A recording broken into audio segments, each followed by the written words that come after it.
Boots and pants and boots and pants, boots and pants and boots and pants. We are live, everybody. Welcome into the program. It is Orange and Blue today. Mess Around Friday. It is Friday, right, Mace? I'm Last still I in Las checked. Vegas. So, Las Vegas, there's no clocks anywhere. You don't know what day it is, right? You may not even know where you are at times, but I'm here. You're here. Welcome into the show, man, and welcome into Orange and Blue today. It's presented by Sean Payton, Cecil, Lammey, Andrew Mason, and Mace. I want to talk about eating crow. First, I'm fascinated by what Garrett Bowles said to y'all at the media opening yesterday, Thursday OTAs. You wrote about it, and Garrett Bowles says Russell Wilson's going to make people eat crow. So I want to talk about that, but I also want to know, where did that saying come from? Because it's one of those sayings eat crow. Well, that does not sound appealing whatsoever. And Okay. Why is that what people say when someone's going to make them pay? All right. Here's the story. I mean, if we're just going to go with the quick look on Google here, there's one story that says it came from Rudyard Kipling, who mentions it in a short story in 1885. Okay. There's another story that says it began around 1850 in a humor piece that was published in a few publications, including the Saturday Evening Post. In fact, according to this on at Wikipedia, but also from a book and a website called Studies in Slang, there was a story in the Saturday Evening Post that was entitled, "Can You Eat Crow?" Okay.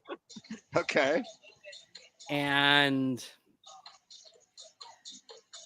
I'm just going to quote what it says on Wikipedia here, just because we're doing this at the 35,000 foot view. All these in 1850, all the stories are similar. A slow-witted New York farmer is outfoxed by his boarders, people staying with him. After they complain about the poor food being served, the farmer discounts the complaint by claiming he can eat anything, and the boarders wonder if he can eat a crow. And of course, they take him up, but they spike the crow with some stuff. And the farmer ends up eating the crow, but feeling really bad after it, right? So there you go. So now, so basically, basically the farmer is saying, I can eat anything. They say, well, can you eat crow? And then he eats crow and he feels miserable, basically. So there you go. That's where it comes Russell from. Wilson is going to make the people that doubted him feel miserable, per Garrett Bowles. Yeah, basically, yeah. That's what Garrett Bowles is saying. Now, Garrett's a true believer in Russell Wilson. I mentioned this on Coffee Break this morning. Do you remember seeing The Blind Side, right? Of course, yeah. Okay, I mean, you probably maybe even read the book. I talked to Michael Orr about it at the Senior Bowl. Was told not to ask him about the movie, yes, but I had to ask him about the movie, and he's like, I don't know anything about that. And inside my head, I was like, it's your life story, dude. Yeah. Well, I mean, they take liberties, but there's one part in there that actually applies to Garrett Bowles, and it's when they talk about Orr's protective instinct. Yeah. Garrett Bowles has an exceptional protective instinct, and it shows with his family, and I think it shows when he's talking about Russell Wilson. So when you're up there in front of the media and you're looking out at the media, and let's face it, even though I think some of the shots at Russell Wilson are unfair, right? I think the type of stuff that Kyle Brandt was saying last year about not being authentic, I think that's unfair. I think that's uncalled for. Yes. But I think the football critiques are legitimate. I mean, he was one of the worst quarterbacks, starting quarterbacks in the NFL last year. Objectively, not subjectively, objectively. I think all of those critiques are absolutely fair and valid. The other stuff isn't. And obviously, I think the other stuff is the stuff that certainly rankles the Broncos, who are close to Russell Wilson. And the other thing also is this: when you think about it, I mean, that was a bad team last year, and Russell Wilson, I felt like, absorbed a huge percentage of the vitriol, perhaps more than he should have. Not that he wasn't culpable in this, Right. but there was a lot of blame to go around. I mean, yeah, you start with the quarterback and you start with the coach, but at some point, every prominent player in that locker room bore some responsibility for what happened. Even Pat Surtain got torched a couple of times, right? Right. Right. I mean, that 5-12 record, everyone's fingerprints were on it, not just the QB, not just the head coach. Yeah, and I think that's where you and I want to talk about ball. There's Mhm. so many things. A lot of Schadenfreude from Seattle fans of like, we told you he's not, all these things, and he's not been the same since he got remarried or whatever. Like, and then none of that. I want to talk about Russell Wilson and what he did on the field, and now how these guys are going to better protect him. And with this offensive line, you have to feel better about the product they've put together to protect Russell Wilson with a better offense that'll run the ball, get the ball out of his hands as a passer, and let him run when he needs to.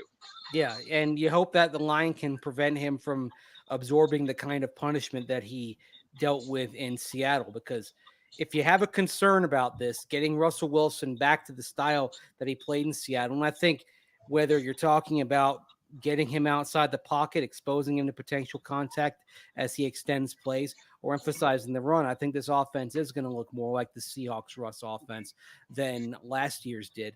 But the thing is, he can't take the same degree of punishment here in a year when he's going to turn age 35. And Yes. so that's where some of that's going to be on the protection. Some of that's going to be on Russ. Okay. You know what? He may well have to learn the art of the self sack, something that Peyton Manning used to do very well. Sometimes you're going to have to do that if you want to live to fight another play. The self sack, being able to escape and say, you know what, if I can get to the side, if things are breaking down and I can get to the sideline without being hit for a 1-yard loss or no gain, all right, fine. You live to fight another day. It's better than it's better. It may well be better than staying in there trying to make a play and then taking the hit that, as he ages, he can afford to take less and less of, or fewer and And fewer. it's something I've talked about, Mace, but I really believe that Russell Wilson understands where he's at. He understands, and this is why I believe he will listen to Sean Payton. Did he listen to Pete Carroll all the time? No, that's obvious in the way things fell apart in Seattle. Did Nathaniel Hackett let him freewheel and do whatever he wants? Yeah, basically. Russell Wilson will listen because he's a smart guy. He understands where he's at in his career and how his career won't continue if he keeps taking that punishment. And some of it in Seattle was on him in terms of taking all those sacks. You got to be a little bit smarter about living to fight another day, so to speak. Yeah, he'll listen. The final step of listening is actually putting it into practice under duress, as you know. And we've talked about this plenty of times. It's something that we all have as humans. We revert to ingrained behavior under duress. Okay. Yes. So you have to change that ingrained behavior. That's the hard part. Look, that's what eluded Drew Lock when he was here. It's not that he wasn't coachable and teachable. It's not that he was causing problems, in the meeting room and at the whiteboard and all that. His problem was he could ingest the information. He could handle that. But then you got out there and things started going at full speed, and he reverted back to the ingrained things that you were able to get by with at the University of Missouri, but you're not able to get away with in the NFL. And that's why we're talking about Drew Lock, being on a backup trajectory right now. But that's the final step. And we're going to find out, I think probably in the first 5 to 6 weeks of the season, whether Russell Wilson is able to take this teaching and really apply it to his game at full speed. I think we're going to get our answer before that season series with the Chiefs is done. Yeah, and we're going to get the answer on does this Broncos offensive line protect Russell Wilson better? And I think with the predictive instinct of Mhm. a Garrett Bowles, you've got it across the board. In fact, Mace, Yeah. I could make the argument, and I would make his masseuse mad, but I could make the argument Bowles is the fifth of What? Hey, five on the offensive you line. gotta let that go. You gotta let that go, man. We're not Oh, taking no, shots I'm here. not the one that needs to let it go. He needs to let it go. But either way, I could make the argument that, okay, Cush is 5. If we're ranking the offensive line, Bowles might be 4. Cush is 5. I'll say that. Okay, I mean, I Ben think Powers is there's 1. yeah. Quinn Miners would be 2. McGlinchey's 3. 3. Bowles is 4, and Cush is 5. I think there's an argument for that, but here's the thing: Garrett Bowles, I think, is a pretty solid mid to upper mid tier left tackle. Okay, so if we're talking about Bowlesy being number 4 on the offensive line, and yet he's still a guy that if you're ranking the left tackles in the league, probably comes down somewhere between 13 and 16. That's pretty good. Okay, right? It's a good offensive line. I like that. And then, we saw the PFF ranking on Cush being 26. I'd argue maybe a little bit higher than that. But certainly Cush is in a prove-it year. If you can get him up a bit, get him to being a mid-tier type of center, you got something you can work with. Because Ben Powers, I think, is legit going to be a top 10 left guard. I think Quinn Miners will push toward the top 10 at right guard this year. He may have the highest ceiling of anybody in that room. And with Mike McGlinchey, it's just that's the guy that you're counting on to stop the revolving door. He's proven you accept the good and the bad with him. The good is the power with which he can play, the way he can use his size, use his wingspan. The bad is a predilection for holding penalties that you're hoping you can kind of cut into a little bit. Yeah, we'll see. But when's the last time that you felt the Broncos offensive line was good? I mean, 20. I would say I'll go back to this moment here. Okay. The last time I really felt good about the Broncos O-line was heading into OTAs in 2015, right before Ryan Clady got hurt. Yes. And then after that, and that year, I'll tell you, I mean, we've got there are guys that you and I know, and they did yeoman's work on that line that year.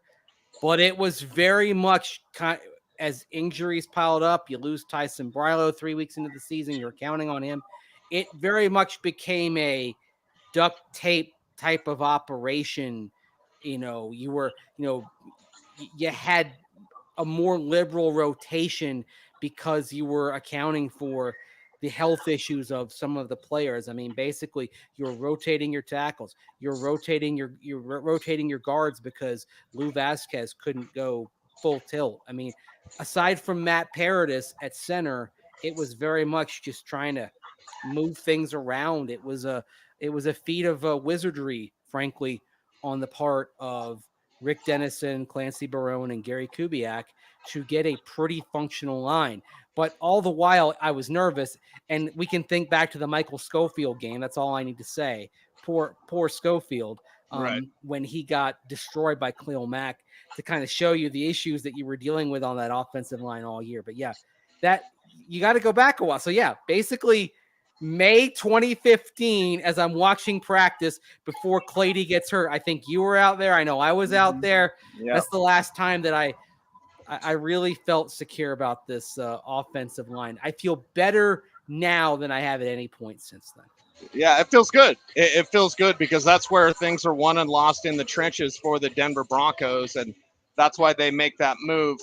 Now that we've had more time to reflect on the Frank Clark edition, I didn't see who reported it, but someone's reporting Baron Browning's status for week 1 is in question. I don't think that's outlandish or we'll have to wait and see with his recovery from meniscus surgery. But now that we've had 24 hours to absorb that, Mace, any further thoughts on the Frank Clark edition? Not really. I mean, you just need another dude. I thought it was interesting when I went back and looked at his raw pressure rate numbers that his 2022 pressure rate was worse than it was in 21, but better than it was in 2020. Basically, his pressure rate each season, per the PFF data, is somewhere between one every 11 pass rush snaps, one every 9 pass rush snaps. Last year, it was one every 10 pass rush snaps, which tells me that he is not at a point where he's starting to hit a wall, right? Like if you saw a pretty quick decline, I think you'd be concerned about him smashing into that wall. The data doesn't reveal that. I watched him in the playoffs last year. I watched a couple more games of him last year, isolating on that. I don't see a player in decline here. I think, if I had a concern, obviously it's the off-field stuff that he's had over his career, but in terms of what you're getting it on field, I don't think there's anything that's a red flag that says all of a sudden he's going to fall off the cliff this year. I think he's going to be fine. I think you're sleeping better at night and knowing that you've got him there. And now you may be able to ease Baron Browning back, not bring him back before he's ready. I imagine now Browning will start camp on the PUP list. Now, that being said, I don't think he's going to be regular season PUP because we are talking about a time frame where I expect he should be able to contribute by week 1. Maybe you don't see him at all in a preseason game, and you see him make his debut against the Las Vegas Raiders at Empower Field at Mile High. But you don't have to rush him back now. Like if you want to tell Baron Browning, all right, you're back, but you're a rotational guy. You're cool. You can start Randy Gregory and Frank Clark. Or if Gregory comes up lame, you can start and it gets injured in the preseason. You can start Jonathan Cooper and Frank Clark and have Baron Browning with some rotational snaps. And you feel good about that now. If you didn't have Frank Clark in there and you were kind of bringing Baron Browning back, then you're a Randy Gregory injury away from having to start Jonathan Cooper and Nick Bonito together. I think Cooper's fine. I think there are still very valid questions about Nick Bonito. That's why you had to make that move. Yeah, you make the move, and now you're better off. And if he's there's always games played with PUP. If they needed a numbers crunch and they just need a week or so or whatever, if you start camp on PUP, you can start regular season on PUP. And I like that move for Baron Brown. He gives the Broncos. But that's 6 weeks in the regular season, though, is the problem. Right. If you put him on the regular season PUP, you're going to play shorthanded, and 6 weeks takes you up to that first Kansas City game on Thursday night. That's why I think ultimately we'll see the roster game being that you have an extra player that fills a role early in camp, but then I think you see him promoted back to the primary roster off PUP at some point, and he ends up being on the 53. But you've got room to make some moves. I don't think there's I think if we're talking about PUP being 3 weeks into the season, regular season, I think you'd be fine with that. The fact that it's a 6-week ramp up before you can get him back, I think he'll be on the 53. Yeah, and you can take it easy on him, which is what this team needs to do. Don't want any setbacks suffered during the recovery process. It's Orange and Blue today. It is presented by Sean Honda. And Mace, you were out at OTAs, so tell me what we can talk about, because I have no idea what we can actually talk about as we do our leftovers, right? You like saying OTA leftovers. Yeah. I mean, we can talk about, we kind of touched on the stuff that we could really hit. We can talk about the situational work that they did early on in practice at a walkthrough pace and what that reveals. I think we can, we talked about Caden Stearns yesterday. I know with that deep interception off of Russell Wilson. I think that the fact that you're seeing and Justin Simmons talked about working alongside Caden Stearns last week. And so there you go. Justin Simmons and Caden Stearns working together. You know what that means, right? I mean, in terms, you don't, we've basically given you the breadcrumbs there, and you can take that for what it's worth, even after they brought back K-Jack last month, that you've got Justin and Caden working together. Which tells you, look, Caden Stearns year 3, they want him to be the starting safety next to Justin Simmons. I think that's pretty obvious. in this process. Having K-Jack back, that's about your insurance policy against Caden Stearns' injury history because he's dealt with injuries. But also, I mean, they brought back PJ Locke. They still have De'Aaron Turner Yell in there, and they bring in JL Skinner. Are any one of those ready to start if you need them? If not, then you got number 22 in there who you can trust. And we know he's a good locker room guy as well. And also, speaking of locker room guys, one thing that I will say about Frank Clark, even though, yeah, we have our objections to the off-field stuff, and I mentioned that in my breaking news piece yesterday at denversports.com. We all know about that. In the locker room, by all accounts, he's a good locker room guy. So, that's worth noting. Okay, well, that's worth noting. The response the team has had to Sean Payton. Now, DMAC wrote this at denversports.com, but he gets the sense, I believe you get the sense, Mace. I know that I feel things differently out there, that this team is responding to that approach and kind of, let's just get the business done. Mm-hmm. Let's get the work done. We're going to run and lift here. That's run and lift time. So it seems very regimented and segmented, but it seems like the players are responding to what Sean Payton is doing this offseason. Yeah, and I think part of it is those who are back from last year, they know on some level there's a penance to be paid for what happened, right? That's a good way to put it. Okay, you had training glamp, one of every 3 days that was a jog through day, okay? Right. You had the preseason where you sat almost all the starters, okay? You had the basketball hoop in the team room, the fun and all that stuff. The team then was a disaster. So basically, everyone's kind of paying a little bit of a price for that. You couldn't win with what do you always call them? Happy Fun Baby Star? Happy Fun Baby Star. You always say you couldn't win with this. Now we're going old school. We're going Sean Payton, Bill Parcells disciple, and I think that's sort of the key element here. Of all the people that Sean Payton has been around, the one that is the most important to what we're seeing right now, by far, is Bill Parcells.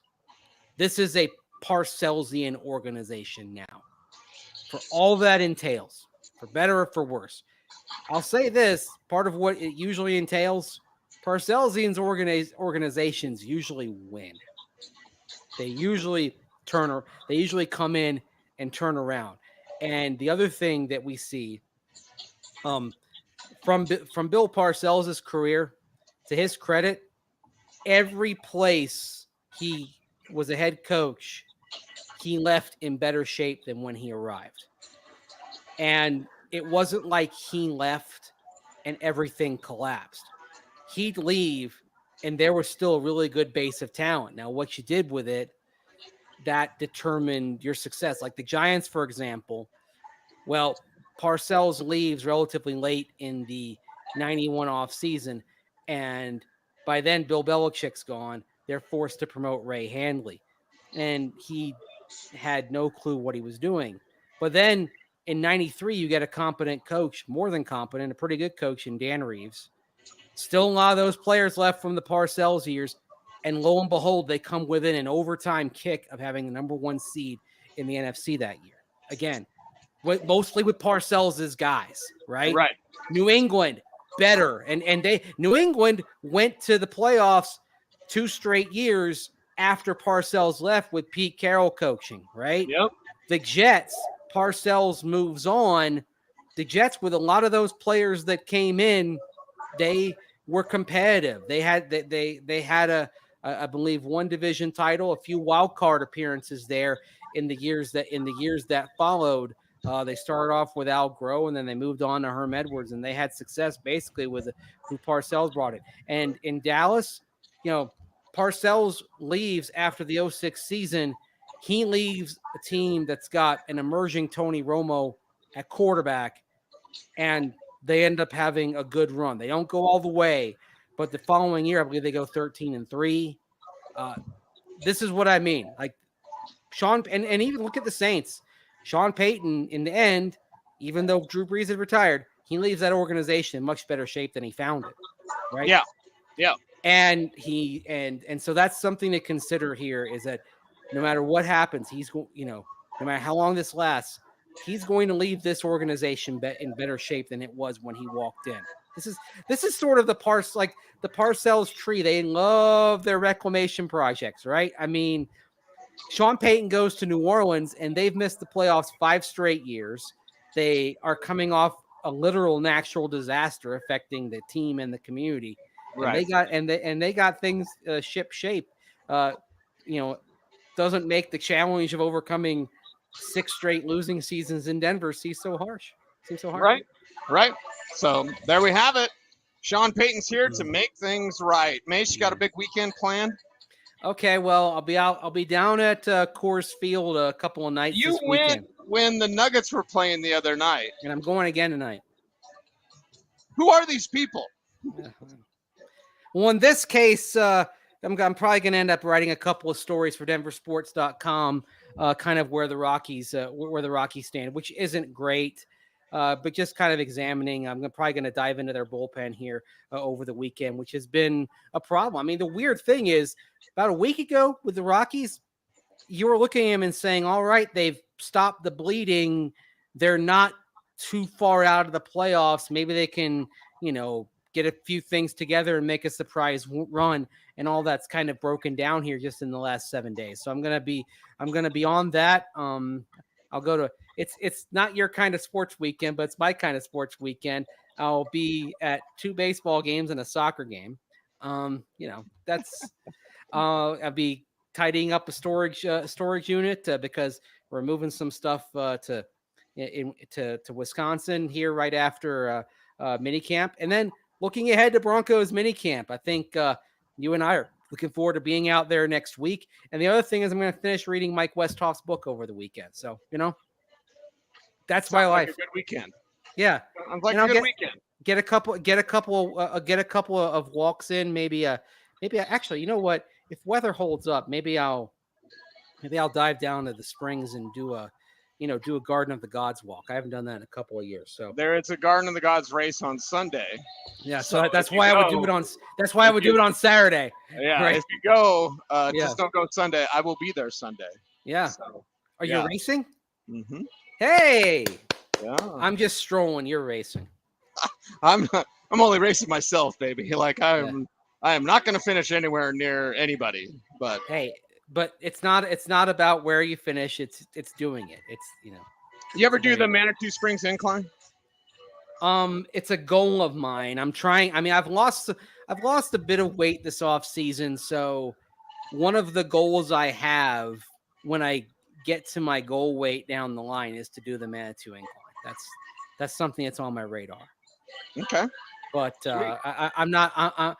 In my elliptical and my stair climbing workouts, I'm not there yet. I've got a ways to go. That's down the line. I can cover some long distances with rolling hills. I'm not ready for the up all the way just yet. So that's right. I got to build this machine back up a little bit. I'm building mass. Yeah. Anyway, I'm trying to lose mass, although it's lose mass, really. So we can't tell you to lose weight, but we have to say tighter. Yeah. Tighter. That's from Knocked Up. So it's all good, baby. Everyone have a great weekend. Go Nuggets. Yes, big Put one tonight. Thing away. Oh my God, I can't even stand watching ESPN or any of the talking heads. Like, I'll leave my opinions for Denver Sports Tonight, which I am hosting tonight. So everyone tune into that. He is Andrew Mason. You can follow him on Twitter. He's at Mace Denver. By the way, that's the towel they're giving out at the Heat Nuggets game tonight. Oh my God, that's awesome. Yeah. Nice. Speaking of eating crow, the watch party, right? Yeah, it'll make everybody eat crow. Yeah, that's what they're giving out in Miami. Yeah, So. Oh, okay. Yeah. Well, they've lost 5 of their last 7, so good luck with that.